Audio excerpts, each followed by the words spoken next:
unmute yourself at any point if you want to talk about anything you'd like. We call it Heron and Der Heron. Do you know what Heron is versus Der Heron? Who here speaks a little Yiddish? I see some Hebrew-speaking people, but what about Yiddish? So if you speak a little Yiddish, how would you say Heron? I guess you could say hearing or versus listening. Yeah? So let's just share. Here we go. Heron versus Der Heron. Hearing versus listening. And is Patsy on? I'm not talking about herring. Okay, why I want to talk about that? Well, let's first do a quick review of this week's Parsha. We are this week reading the Parsha of Eschanan, and it's a fascinating Parsha, has a lot for us to learn, and I think after we do a quick review of the Parsha, we could understand why we're talking about this topic today of Heron versus Der Heron. So just to bring us up to scratch, we know we're in the middle of Moshe's final days in this world, and he is seizing the opportunity to tell the Jews, to speak his mind to them, to tell them what's on his mind. In fact, he's giving a very long sermon, 37 days. And Moshe tells the people how Va'eschanan el Hashem, how I implored God, I beseeched, I begged Hashem to allow me into the land of Israel. But alas, God refused, and Moshe has to stand in the majestic mountains there in the Sinai desert and only see the promised land. But he doesn't have the merit, the privilege, the opportunity to actually enter the land. And he continues to do his part of reviewing the Torah to the people. He's describing the exodus from Egypt and the giving of the Torah, which is what today's discussion is going to be about. He declares how all these unprecedented events of our history that the Jewish people merited to experience on those 40 years together of his leadership. And he continues to review all the different things. We read last week a whole lot of different references he makes to the various events that occurred throughout that time. And he says, has there ever occurred this great thing, referring to God giving the Torah at Mount Sinai?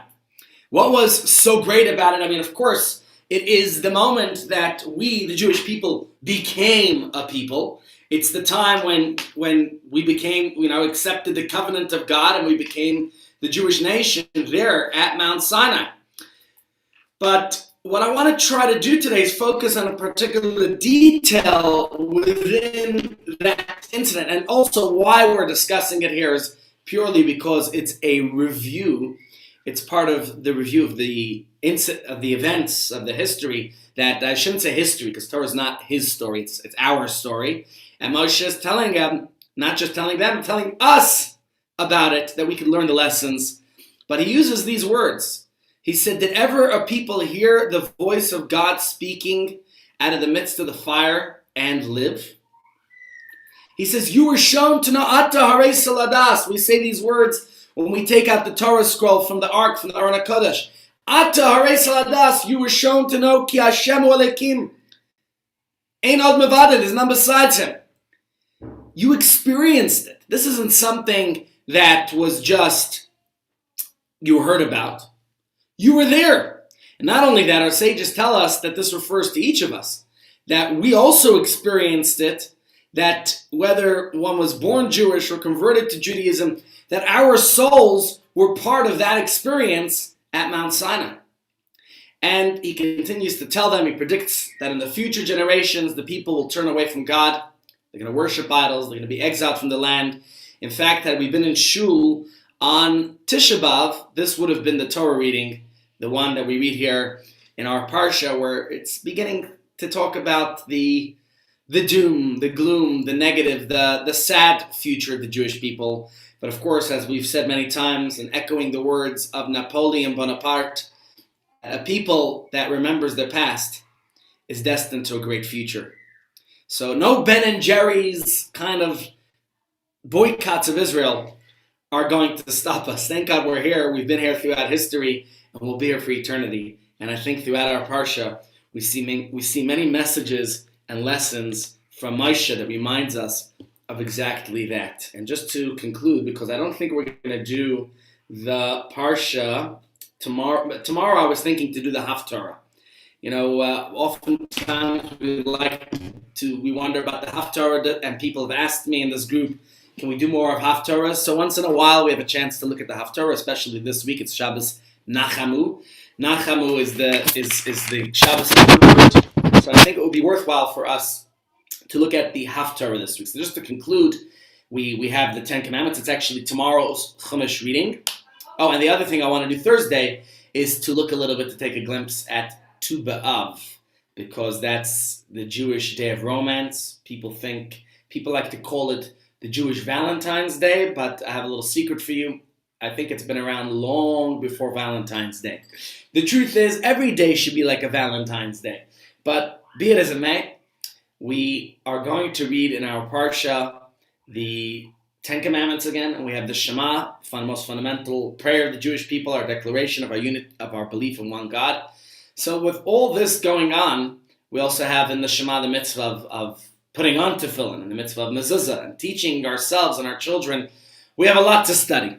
So with that in mind, let's take a look. Like I said, today we're talking about Heron versus Der Heron. Now, loosely, it sounds like Heron is to hear, and Der Heron is to listen.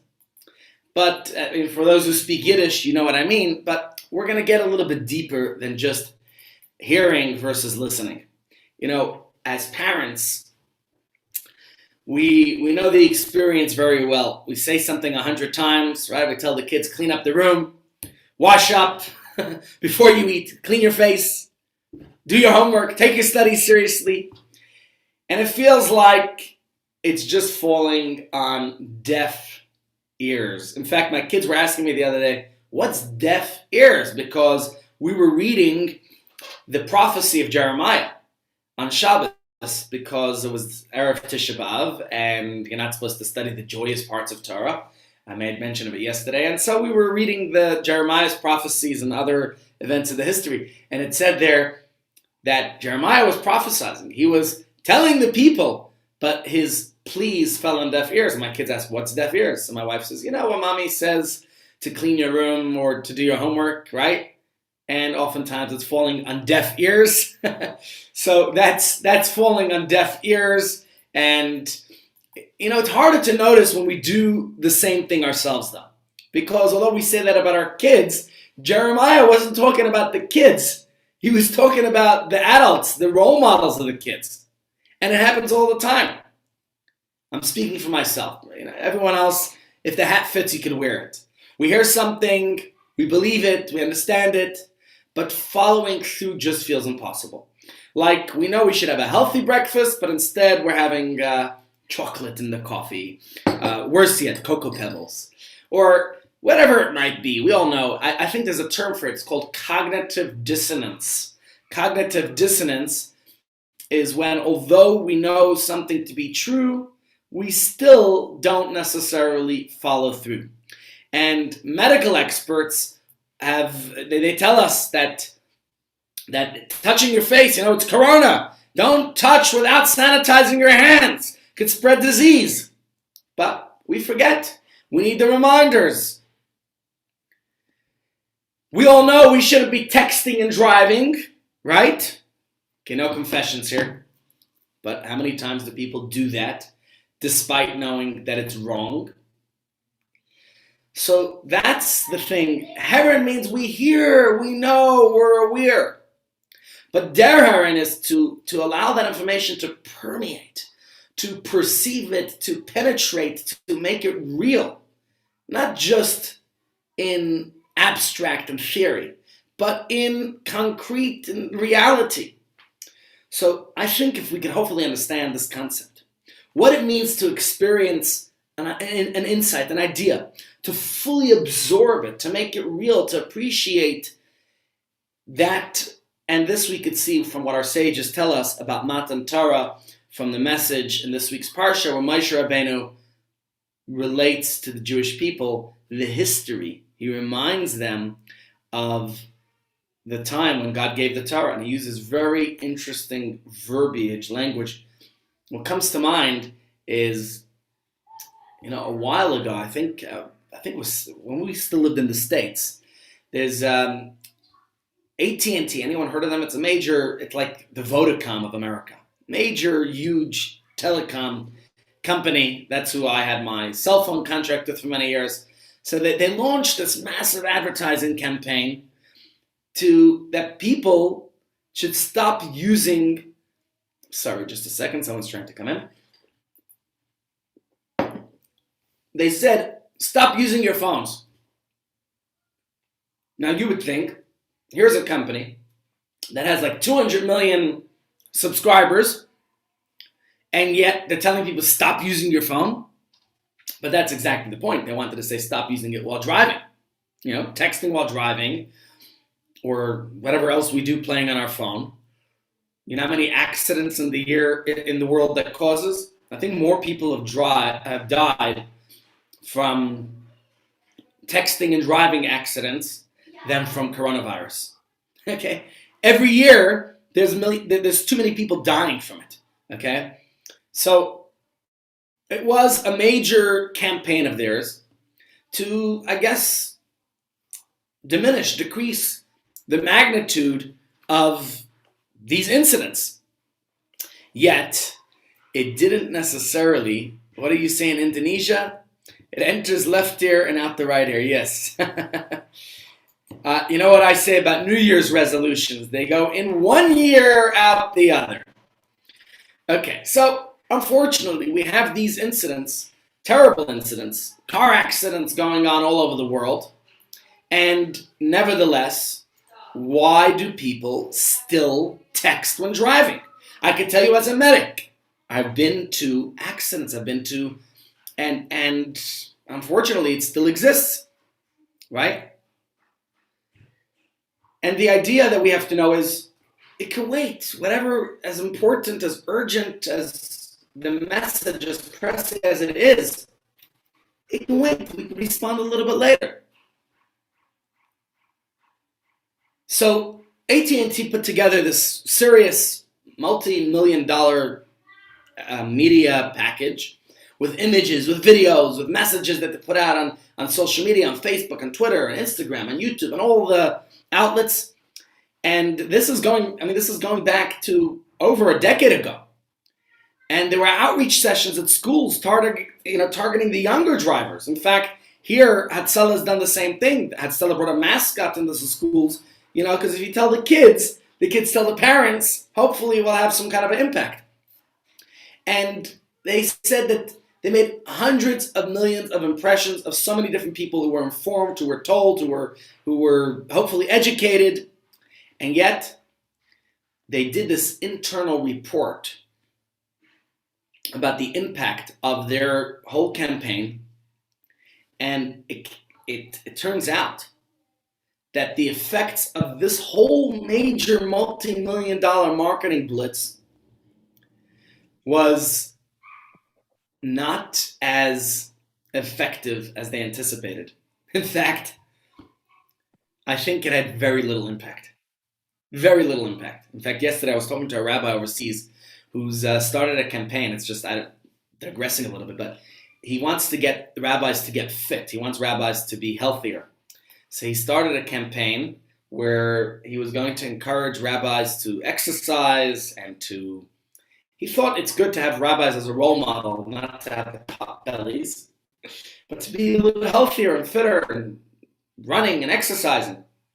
So he says he sent out an email to 6,000 rabbis around the world.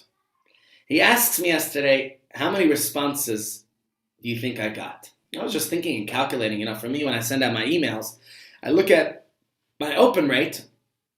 Sometimes if I'm lucky to get 20%, I feel very special. Usually I think it's around the 10% mark of that people actually open my emails. And I get statistics. It tells me exactly who's opened my emails and when you opened it and all that. So he tells me he got 60 responses that were kind and pleasant and said, no, thank you. It's not my agenda right now to get healthier or to get fitter or whatever it is. Thank you very much for that. But he says he got less than 30 responses of people saying interested. It's just amazing how you do a massive marketing campaign. So I told him I'm in. I'm interested. I'm keen. I want to get healthier. I want to get fitter. But if he doesn't know if we're going to go ahead with the campaign because he says he needs some buy-in. He needs to show donors that we have rabbis who are seriously interested. In this campaign I was reading about, it said they did a major survey of people who've been, I guess, impacted by this whole campaign. And they said 68% of the survey respondents admitted that they text while driving on occasion. Okay, maybe it was done anonymously, so nobody had to do any major confessions and talk out loud. You know what they do in the U.S., and here too, it's illegal, right? So what do people do? Take the phone, they hide it underneath their seat. You're still texting and driving. Luckily, some of the apps we use, like I use Waze to direct me and show me where I'm going.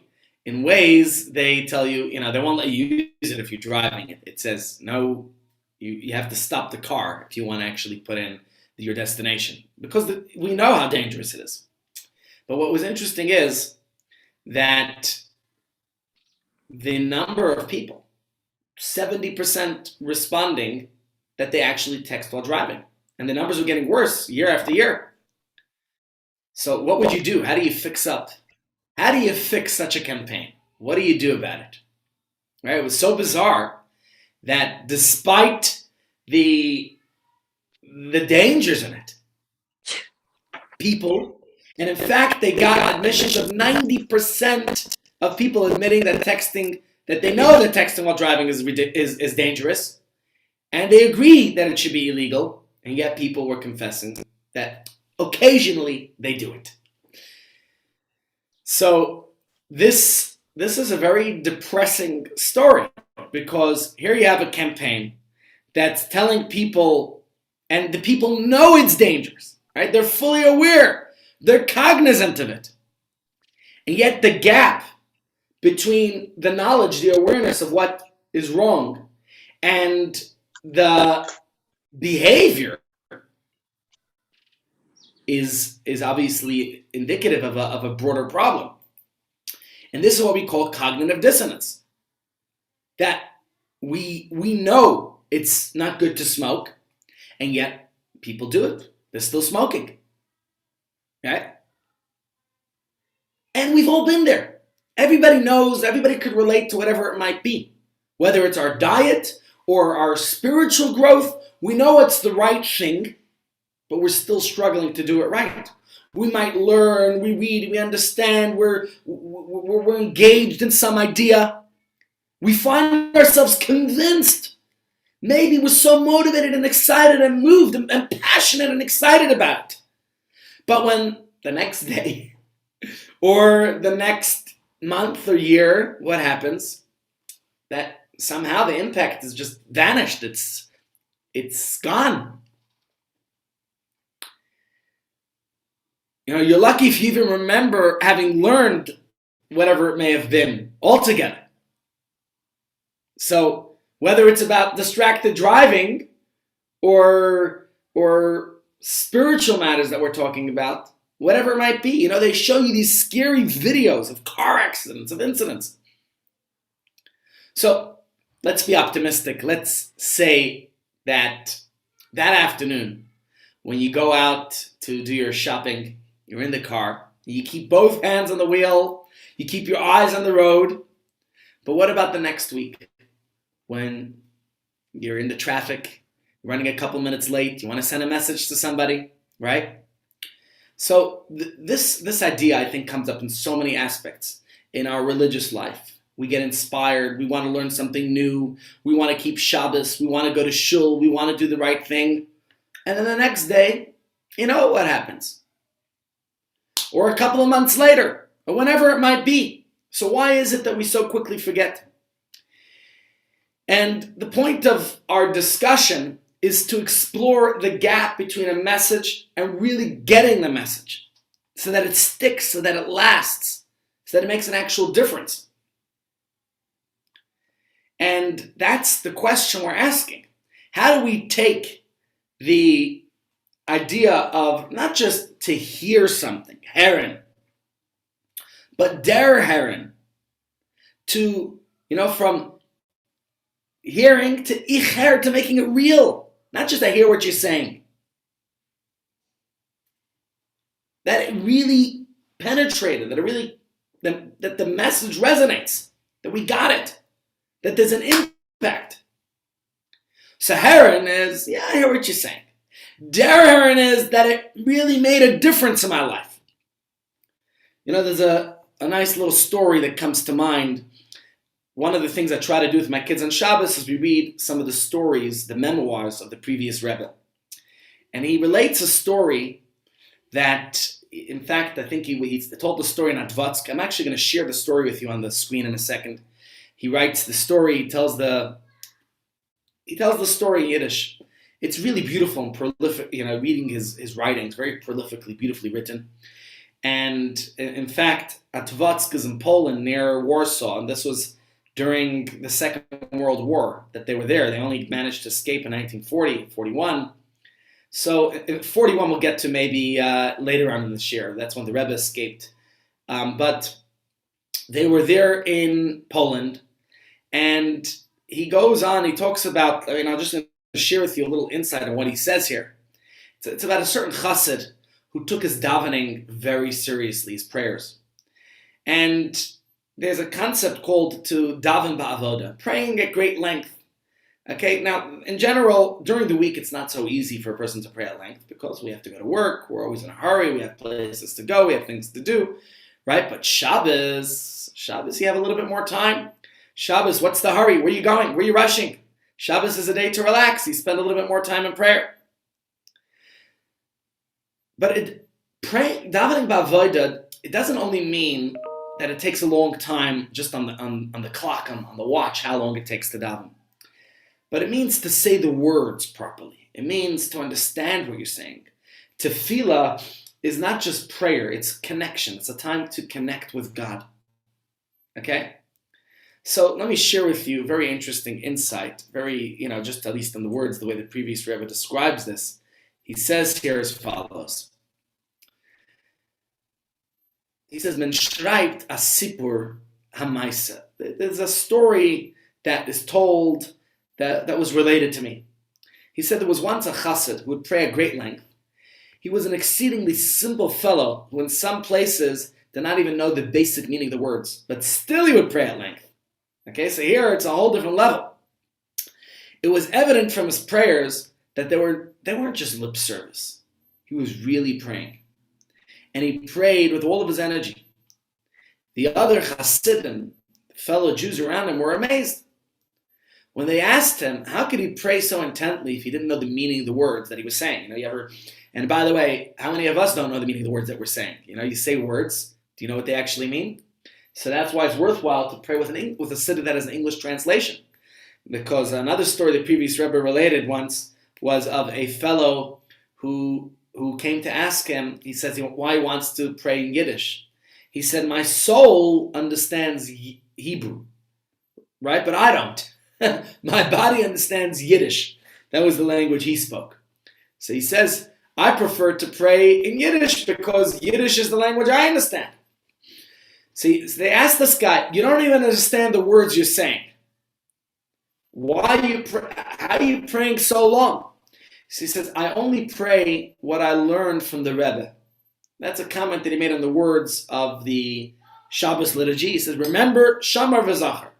Remember and observe. Remember, we discussed about Shabbos in the past, that there's two aspects of Shabbos. In fact, we say it in the Chadodi, we sing about it. There's Shamar, there's observing Shabbos. But there's Zachar, to remember Shabbos. There's the various aspects, the laws of Shabbos, but there's the spirit of Shabbos.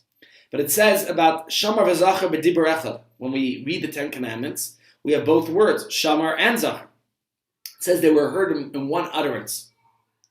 And on this, the Rebbe expounded, in your every utterance, remember and observe the one. Remember and observe the one, Hashem, of course.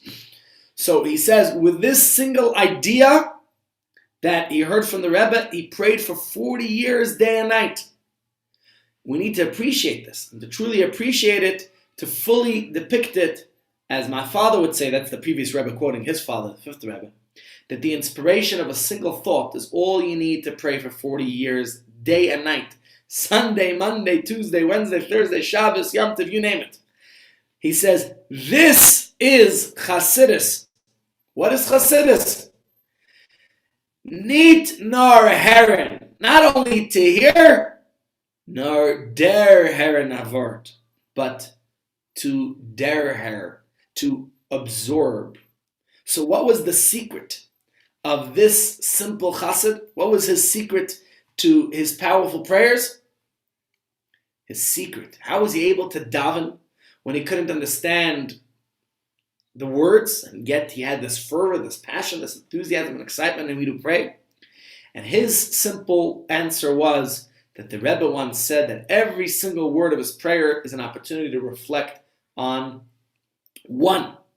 That is, on God's oneness, on God's awesome unity, the whole idea of Shema Yisrael.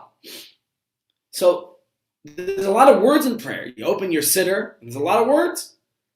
But for him, this is the one word that was enough for him. The idea to focus on the oneness of God. But in truth, by itself, his Rebbe's teaching isn't enough. No matter how pure or profound, the really important thing is the way that he heard the teaching. It's very nice to hear inspiration. How many of us tune into classes? There's so many beautiful classes on Zoom every single day.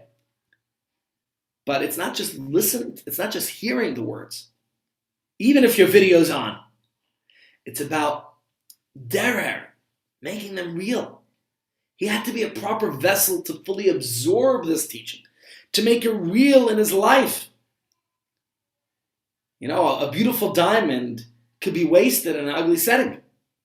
The finest whiskey is worthless if your glass has a crack in it. If it's spilled on the floor, finito. What are you going to do with it? So this chassid, this Jew, was like the unblemished whiskey tumbler. You could pour the good stuff in it, and it will stay there. He didn't just hear what his Rebbe said, but he held on to it. He may have not been the greatest scholar, but he absorbed, he derheard. And I think that's the secret, that's the message and lesson of the story. Teher, not just teher, but to derher. So, you know, I mentioned earlier about when God gave the Torah, and that it says there, let's in fact pick up the verse, that there was no echo when God gave the Torah. Very interesting. So we read this before in Shemos, where we read about God giving the Torah the first time. And here it's the review, where Moshe Rabbeinu is reviewing that episode. And very interesting word that he describes, very interesting way of describing how God gave the Torah. Here's the description in our parsha. Eila ha'devarim, these are the words. Sorry.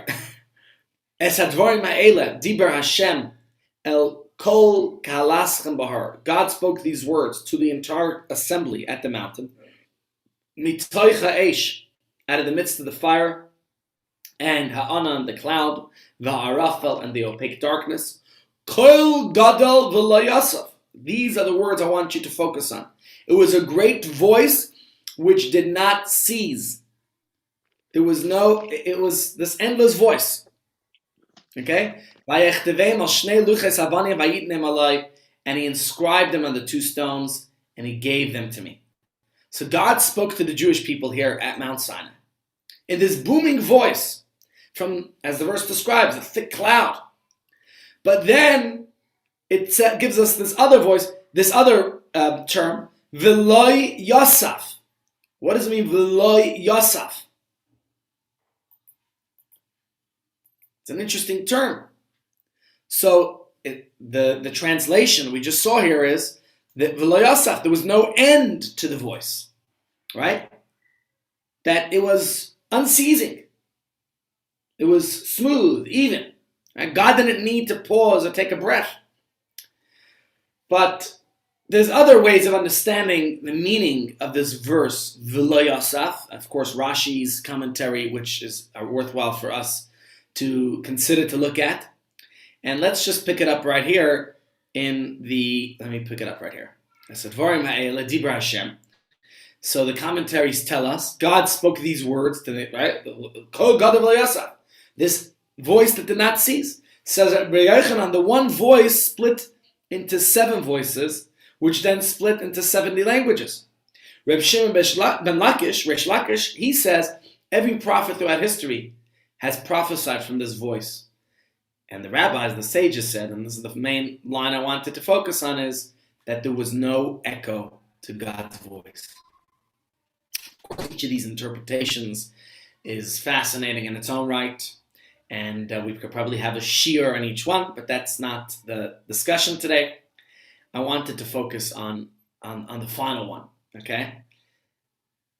First of all, presumably the Torah is trying to tell us how great and powerful the voice, God's voice in Mount Sinai was, right? It proliferated, you see here the sages say, into every tongue. It reverberated throughout history. It's the best-selling book throughout history, the Bible, the Torah. But to say here that God's voice, the power of God's voice, it had no echo. What does that mean? Kol Gadav Lo Yasaf. I thought it's an unending voice. What's the big deal that there was no echo? What's the significance of that? So for that, I need to share with you a beautiful teaching of the Rebbe that I was studying. It's from the early years of his teachings, Likutei Sichos, Volume 4, which is the very early teachings of the Rebbe. And he says as follows. This must be better understood. How does the third interpretation that the voice did not have an echo express the greatness and limitlessness of the voice of the Ten Commandments? According to the first 2 interpretations, the greatness of the voice is easily demonstrable. It was neither limited to the holy tongue of Hebrew, nor to the time of the giving of the Torah. It reverberates throughout history. It extended down and was diffused to every tongue and every generation. But that it did not have an echo, however, would not appear to demonstrate the strength of God's voice. To the contrary, the stronger the voice, the stronger the echo, no? Since the voice had no echo, this would in fact indicate, it would seem, its weakness.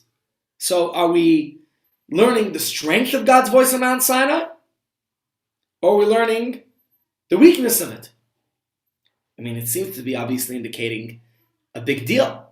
But what is the message? Why was there no echo when God spoke at Mount Sinai? What was the significance of this detail that the Torah tells us, that there was no voice? That obviously God had no need to simply showboat in front of the Jewish people. So what was God trying to show? Why does God do this? Right? What's this all about? What does this teach us? What's its relevance to us today, my friends? That's the question I ask you. And so, with that in mind, there's an interesting story a few years ago. A Japanese woman, I'm sure you've heard of her, a woman by the name of Marie Kondo. She became this international sensation. She wrote a book called The Life-Changing Magic of Tidying Up, the Japanese art of decluttering and organizing. And you know what? I came across her book last year during COVID. I decided it was time to do a little bit of a cleanup and declutter my house a bit and, just try to do that with kids. Somehow they're always coming up with new things to put around. Anyways, I was very interested in what she had to say because it was a good idea to declutter a bit in the home, especially during COVID. We had no domestic help. It was a good time to do a little bit of a cleanup, right? And it's interesting because her book, I was reading about it, sold millions of copies. And she had a TV show and a whole product line, right, to help people reclutter their lives, of course. So her famous teachings, she had this, she said we have to purge our homes of all our possessions. I told the kids, she says anything, what was her line? I think she called it the spark. You only keep the things that spark joy, right? That's what she said. Only keep the things that spark joy. I warned my kids that if they want to stay in the house, they better spark joy. Anyways, very interesting. Very interesting. She writes of the hard work that our possessions perform for us, right? Their need that we buy them, we spend money on them, but they're supposed to bring us happiness. And she says only keep the things that actually do bring you happiness. Those are the things you should care for and keep around your home and hold on to. Now, I don't know the history, the roots of her thinking, but the notion that things, inanimate objects, have this metaphysical power, I think we could find that in Jewish thought and literature as well. And the Talmud, in fact, tells us an interesting story in which there was a certain elder from the Galilee who, was assumed to possess a certain knowledge simply due to the fact that he held on to, that he possessed the staff of the great sage Rabbi Meir. Let me share this interesting insight with you from the Gemara. The Talmud relates this as follows. What does the Gemara say? This person had the staff of Rabbi Meir, the Torah, and it would impart to him knowledge. That's what, not Torah das, knowledge. Very interesting. From a staff, he was able to, from a stick. We see this in the Talmud as well, that the walls of a person's home, with the capacity to observe, to talk, even to offer testimony. One of the passages we read on Shabbos with the kids was, the walls have ears. It's an ancient teaching from the time of the destruction of the first temple that was using that term. So the prophet Habakkuk, the Talmud says that a person, not right now, Michal, you're coming for more chocolate. I can see it on your face, you'll find me then. So the Talmud says that a person could be held accountable even for wrongdoing that was committed in the privacy of their home. So nobody sees, nobody knows.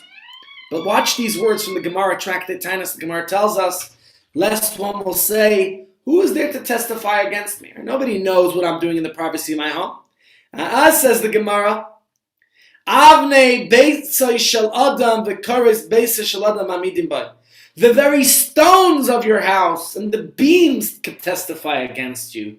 As it's written, he quotes a verse, Ki even makir tizak, for the stone shall cry out of the wall, the kafis me'etzi yanena, and the beam out of the timber shall answer it. So you wonder where these expressions, the walls have ears, very ancient expressions that you could see right here from the Talmud long ago, quoting from the prophet Habakkuk.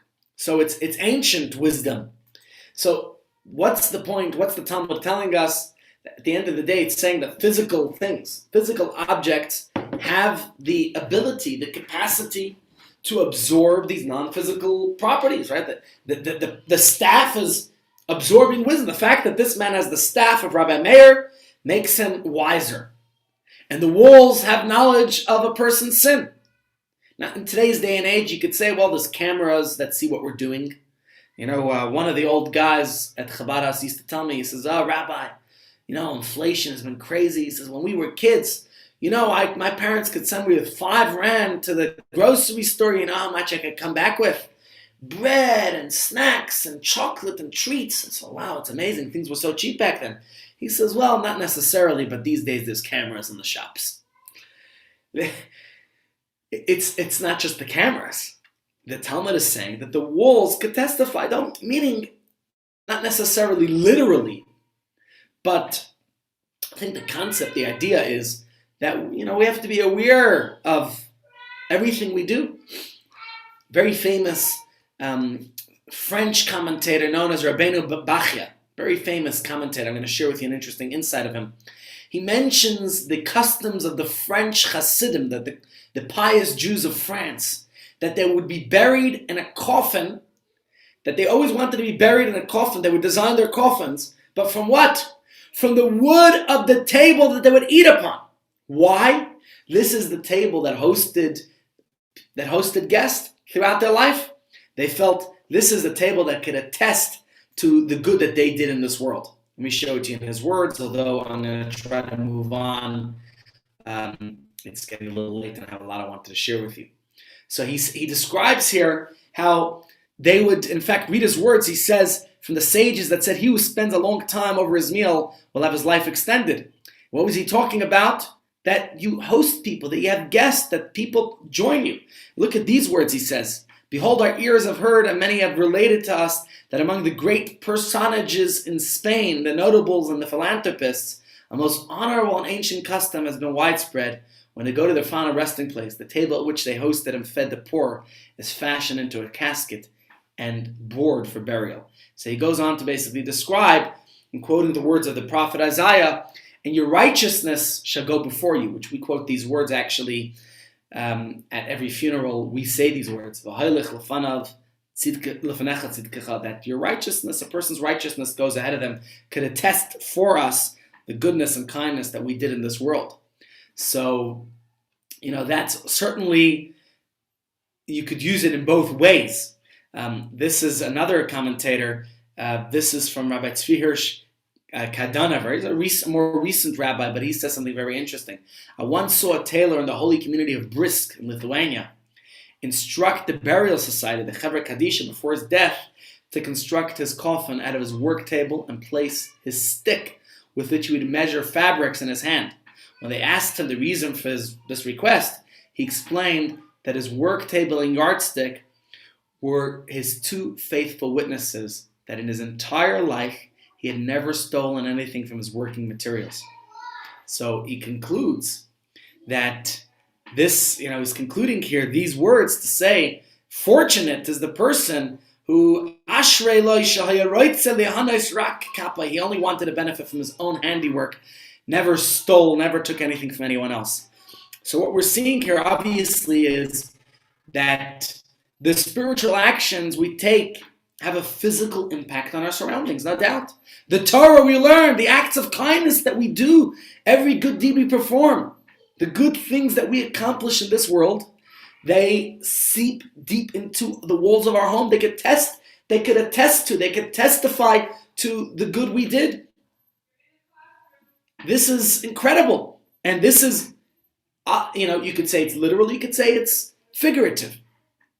But the idea, of course, is certainly the message and lesson that we're to take from this all is the idea that certainly even the physical could attest to our spirituality.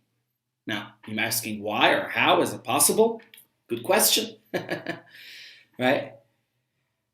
So this goes back to our point about the voice at Mount Sinai. We said that God's voice had no echo. What's the significance of that? Why do we make a big deal that God's voice had no echo, right? Now just think about an echo. What is it that makes an echo? What produces the echo? An echo happens when the sound bounces off the surfaces of an environment. In this room that I'm teaching you today, there's a shtickle echo. It's not a proper studio. When I go into a studio to do recordings, then there's no echo. In the studio, it's a much different experience. I go into the gym, then this is the echo, right? You move into a new house. I remember we moved into this house 6.5 years ago. It sounded like an echo. There was no furniture.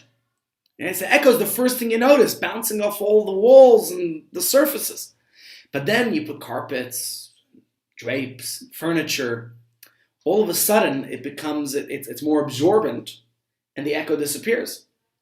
Like, that's why a studio is specifically made with those walls that absorb the sounds. So why is it that the echo is reverberating, right? And when we have more things around, there's less echo. When you move more stuff in, there's more things to absorb the sound. So there's no echo.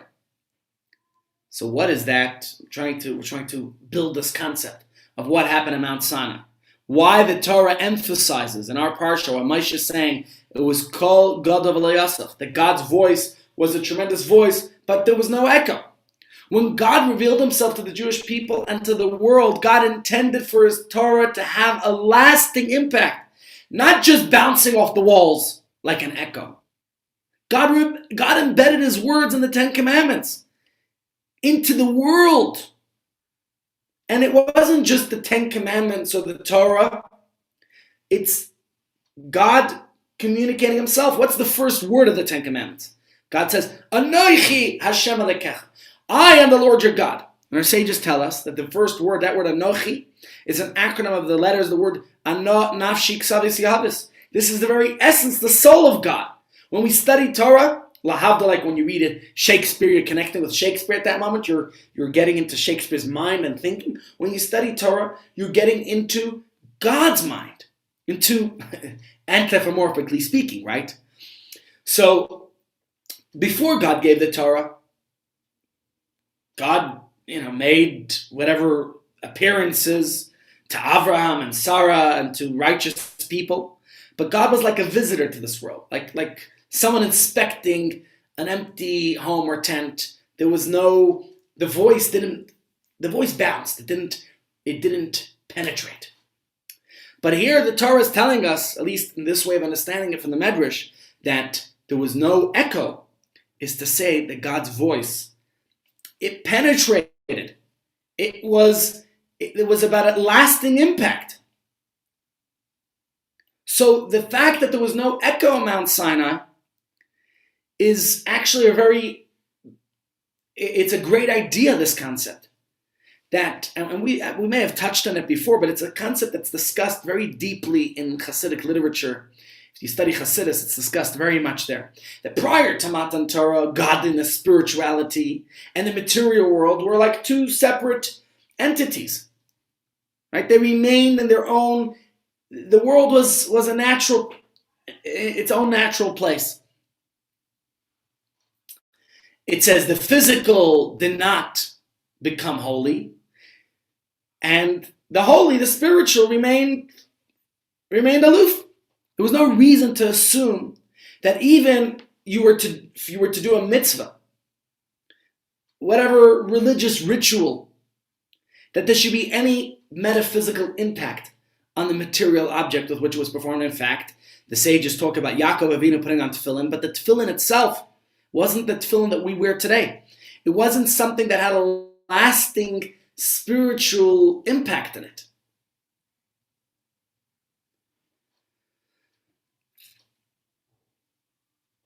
You take the metal that makes up a computer and you say, wow, this is amazing. But only once it becomes a computer does it actually become on its own. And if the computer doesn't work, it's just junk. Matan Torah brought about a godliness so expansive. It changed the whole concept. That now the leather, the physical, that's elevated into parchment, into tefillin, into a Torah, becomes spiritual. So despite the gulf between the physical and the spiritual, at the end of the day, the physical matter of the universe back then remained physical. But in Matan Torah, it became a spiritual aspect. It became something that now was a spiritual entity. Let me just share that with you. Where's my...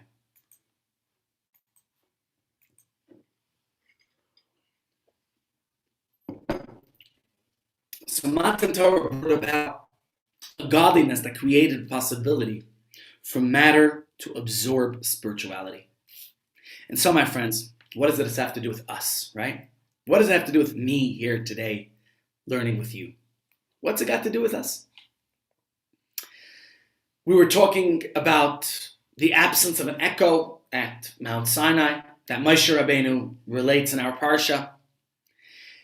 And the lesson and message of that, the revelation at Mount Sinai, shouldn't be viewed as a one-time event that happened thousands of years ago. We said this so many times. It's not history.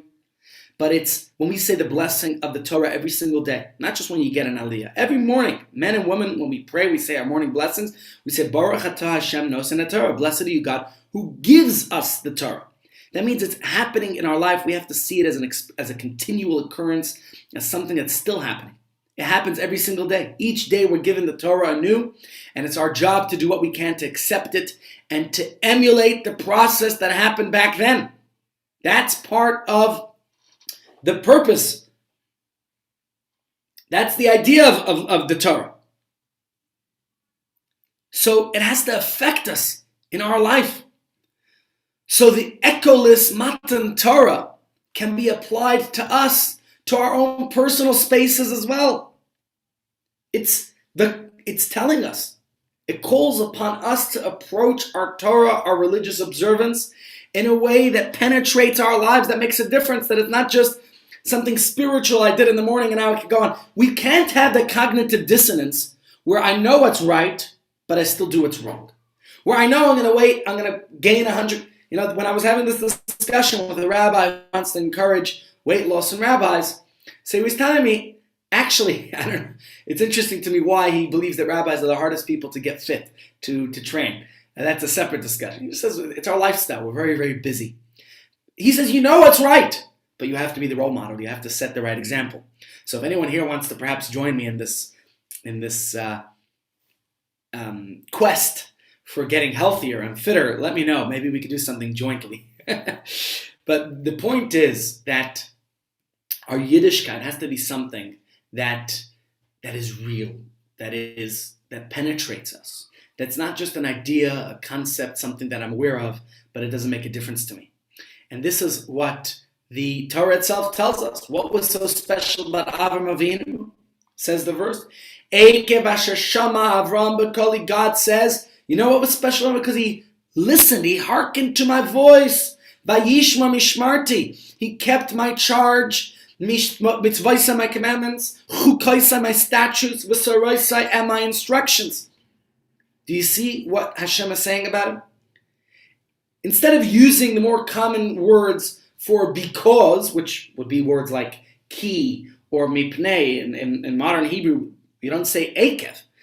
Although that's next week's parsha, so we'll discuss more about that next week. But the word ekev, besides from meaning because Avraham kept, in a more literal sense, what's ekev? It means heel. Not heel as in the heel of your foot, right? So, because, you could say that causes are sometimes said to bring consequences on their heels. So, the word ekev has multiple meanings. It can mean because, it can mean on the heels. Well, it's something interesting that the Alter Rebbe was once asked about his unusual word choice by his grandson, the Tzemach Tzedek. And listen to this very interesting thing he said. It's Yiddish. Der Elte Zayde, my great-grandfather, was still a child being educated by the Alter Rebbe, once asked him to translate this verse. Ekev, why does it say Ekev? It's not a usual term to be used. And the Alter Rebbe answered him as follows. He said, through the test of binding Isaac, and through all the other tests, Avraham came to derher God's commands. Remember, the word derher is not just to hear. Derher is to make it real, to absorb, to listen, to make it real in his life. That it went through his body all the way down to his feet. It penetrated, it permeated every single aspect of his life. And it continues here. Our father Avraham, with the sacrifices he made in his work, publicizing godliness in the world, so refined himself, his character, and his body, that even his heel would derher, even his heel, meaning it went every single head. The head is intellectual, but it went all the way down to his feet, which it means it shouldn't just remain in the intellect, it should penetrate our actions. The feet are what keeps us going in life, right? So Avram's being was permeated in godliness, that his heels would instinctively walk in the ways of God. And that's the message and lesson we have to take here today, is that it shouldn't just be an intellectual pursuit studying Torah, that it's in our head, but it goes all the way down to our feet, to our actions. a body that's refined, that becomes infused with the words of Hashem, with the Torah. And this kind of training isn't only reserved for Avraham Avinu, for Sarah Imenu, but each of us, we all have that ability. We've all been trained to absorb the messages, sometimes over the course of many years, so that eventually it becomes instinctive and it permeates our very being. Right? When a kid is young, they have to be told, fire's hot, don't touch it. Yeah, fire's dangerous. But eventually, you get it. You don't have to tell it to the kid. How many messages of life that we, perhaps we heard many times when we were kids? Just now, okay? We'll see, okay? So that's, I think, the message that we have to take from all this is that it has to penetrate our very being. It has to be real. It has to be something. And that's the difference we've been learning and discussing, the difference between Heron and Der Heron. We can't just hear, but we have to listen. We have to make it real in our lives.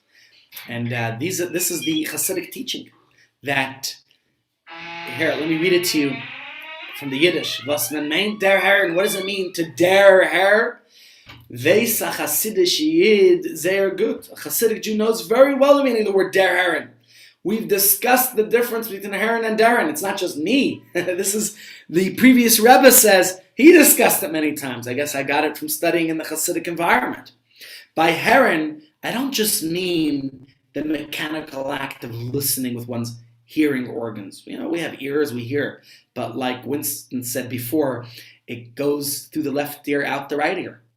But simply hearing with one's ears does not mean one has really heard. It might just go in one ear, out the other, as they say.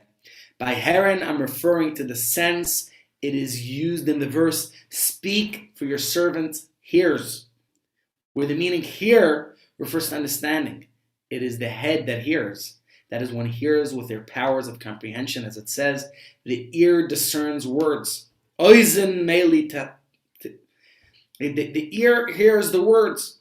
Der Heron is something, it's not just the ear hears. It's when the ear that hears, Der hears, it brings it into every organ of the body. And I think this is the important concept that we all have to find a way to make real in our lives. The concept of Heron versus Der Heron. Right? The Der Her is to allow a concept to be absorbed so deeply that it impacts to implement the change. Maybe that's the concept in Chabad. Chabad is an acronym of 3 words, Chachma, Bina, Das. Chachma is wisdom. Das, Bina is knowledge, but Das is understanding. What's the difference? It's the Das is the main part. Because, of course, you can't implement learning without studying. But that's the main idea here, to implement it, to make it real, to absorb an idea, to make it a real part of our lives.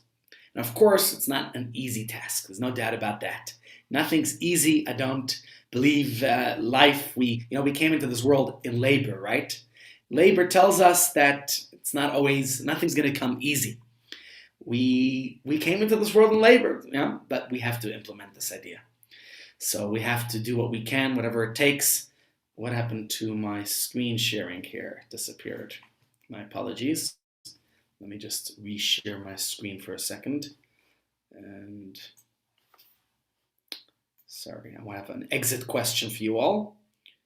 And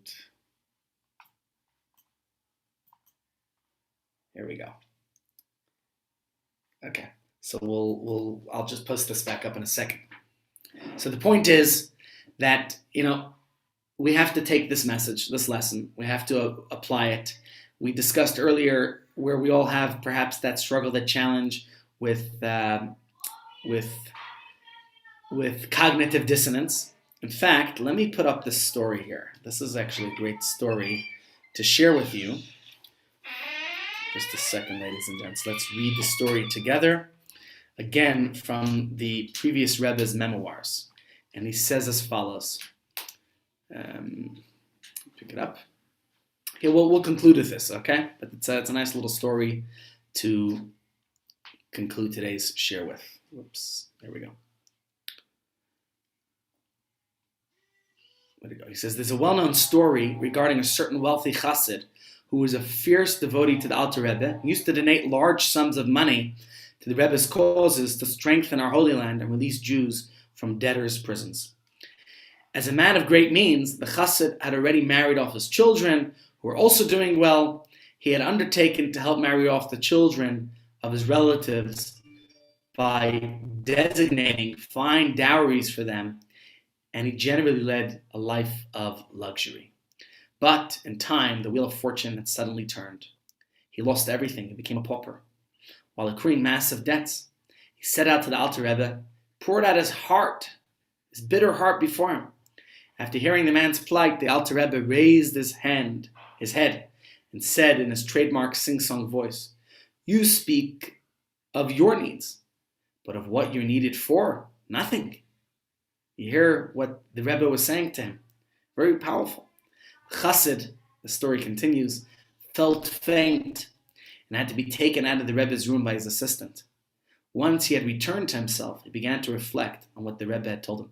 He forgot about his own situation and then properly devoted himself to Torah and prayer. After some time, the Alter Rebbe instructed for the chassid to be called in. When the chassid heard that he was being called to the Rebbe, he became very distraught. He began to review over and over again the holy words that the Alter Rebbe had told him. You speak of your needs, but of what you're needed for, nothing. He wept profusely, fasted, and worked on refining his character. By the time he went back to the Rebbe, he felt as broken as a potsherd.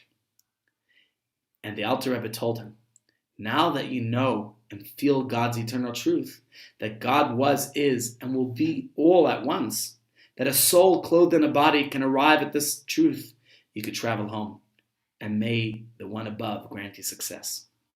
And that's what happened. So, you might be very familiar with a different expression made famous by President Kennedy. Ask not what your country could do for you, ask what you could do for your country, right? Very famous words. But here you see a precedent for that from the Alter Rebbe 200 years before, saying, stop asking only what you need, but ask what you're needed for. And I think it's a profound story. I have one more that I want to conclude today's lesson with, but I think it's these messages about absorbing the lessons, making them real in our lives, making it something that it's not just stories that we learn here, but how we can make it real. So here's the last one. He says, where is it? Oh no, okay, sorry. This will just be the conclusion of the previous story. I'll leave my other story for tomorrow because it's late. Okay, but he says here, with those words that he's spoken to him, the Alter Rebbe inspired and instilled within this chassid an essential light and fully permeated him. As Chassidim might put it, using an idiom that comes to us from the early Chassidim, so deeply did it permeate him that it singed his toenails. That is der Herren. Okay, it's a powerful. Well, the point is that it made a difference to him. So, my friends, nice little stories, but the message and lesson for all of us, of course, is how is it making a difference to us? What difference are we making? I'm not telling anybody to tell us whether you're texting while driving or what you do, how you keep your diet, etc. But at the end of the day, what is it that's stopping us from absorbing, from penetrating, from permeating ourselves with the messages and lessons that we learn? What could we do that it shouldn't just bounce off, that it shouldn't be like an echo, but it should become real, it should penetrate, it should really make a difference. That's the difference. Herren versus der Herren. Do we just hear nice words, wonderful little entertainment or shir or message, and that's so inspirational? Or does it make a difference to us in actuality in our lives? And I think that's what we learned today. We learned the idea that what happened at Mount Sinai, that Moshe Rabbeinu reminds us that God's voice did not have an echo. The message is God's message. God's plan, or God's purpose for the whole world is that the words were meant to be absorbed, that it should be something that makes a difference, that penetrates, that's there. So that's perhaps the reason why Moshe tells us this, why he reminds us that detail. what we could all do with that in our own lives as well. Ladies and gents, any questions before we conclude today? Okay, looking forward to see you all tomorrow, please God. Sei gesund, and thank you for joining me.